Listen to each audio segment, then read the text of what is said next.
Hi, everybody. Welcome to the stats update for April 2019. Sorry I keep you waiting this month. I know you must be just on the edge of your seats waiting for this video here. I was at Whistler skiing and snowboarding, so I thought it might be better just to send this out at our mid-month update since I email you anyway. So here we go. We've got a few stats to look at for this month. Our current listings as of May 14th are running at 2263. First thing is, let's take a look at the overall numbers that the board puts out. And by the way, if you're waiting for these numbers, they come out each month here. You can click on Market Update on the Home Victoria site, and this is going to show you the most recent update. This is a 28-page document. I've taken a look at it, and I'm just going to show you some of the highlights.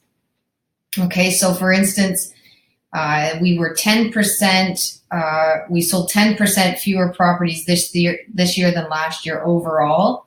And the spread is kind of detailed there, broken down into what we sold less of, etc. And we were actually down 12% for single family dwellings, for instance, and condos 9.8, and the overall average was 10. We were running with 2,751 listings at the end of April, which is an increase of 37% from what we had at the end of April last year at this time. So that's pretty significant. We've got 40% more inventory this year than last year at this time. And then in terms of the benchmark pricing for single family dwellings, we've got here, last April was $874. It's actually come down by 3% to the $845 number. So single family dwellings prices are coming down, and I'll show you why here in a little while. Condos, they increased by 1%. So that's kind of interesting, and we'll see why here in a bit. So overall prices remain reasonably flat across the region and are expected to stay that way. Now, that full report is available for you on the website, homevictoria.com, under Market Update. I'm just going to take a look at some of the numbers that we've created out of this now. So if we take a look here at units listed, we're going to see the blue is this current year. So we are basically at the 2015 numbers, and we were still higher. We had more inventory being offered in 16, but otherwise we're kind of at the higher end of that cycle. We have a lot of product. Now, in terms of sales, this shows our demand. Our product demand is down, so we don't have as many units selling this year than we've had in the previous 4. If we look at active listings, kind of already talked a bit about that, but here's where active listings are in relation to where they've been in the past. So for instance, in 2015, we had quite a bit more. We had 3,800. That was higher. I remember back in 08, we had like 5,000. So that can go up to this part here, this number up way up in here. But for now, we're down at, as of May 14 today, we were 2263. Now, if we look at our average sale price per unit, this number isn't overly useful, but it does kind of show the overall picture of the market. And so you can see that this was 15, 16, 17, 18 in the green, and 19 were on track for basically the same, almost the same exact number, hardly much movement there. And then if we look at average days to sell, this is us here. So we were selling slower in 16, slower in 15, but we're slower than we were even in 18 and 19, 17 and 18. So we're kind of in the middle of the pack, but we're slowing down, in other words, and we're getting back to some of these slower numbers, taking a little bit longer to sell. And here's why. So single family dwelling inventory is recovered fully. We're back to where we were way before the prices started to climb, and well above where we've been. In all these years, we have more single family dwelling inventory, months of inventory.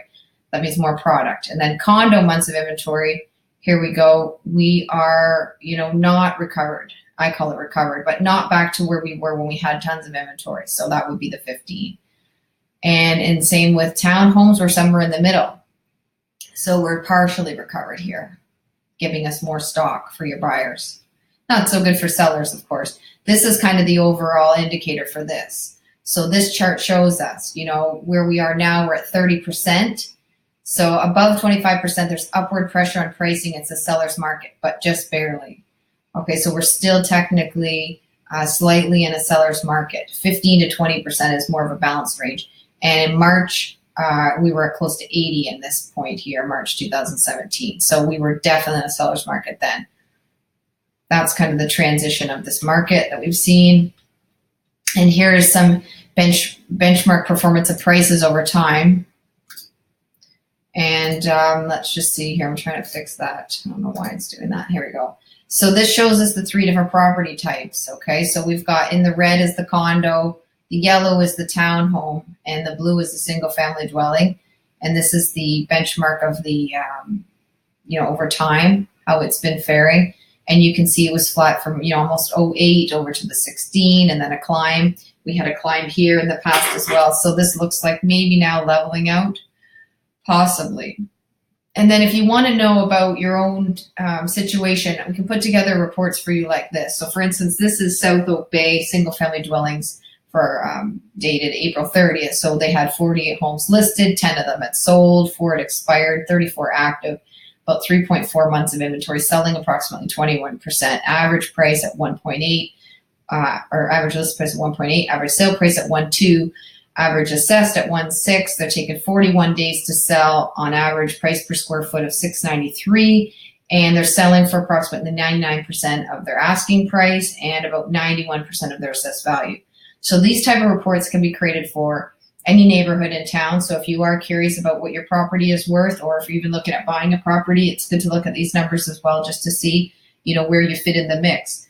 So give me a call. You can always reach out to me on the website here at homevictoria.com, where you can call me at 250-588-8839. And hope you have a great rest of your month, and we'll see you again next time. Take care.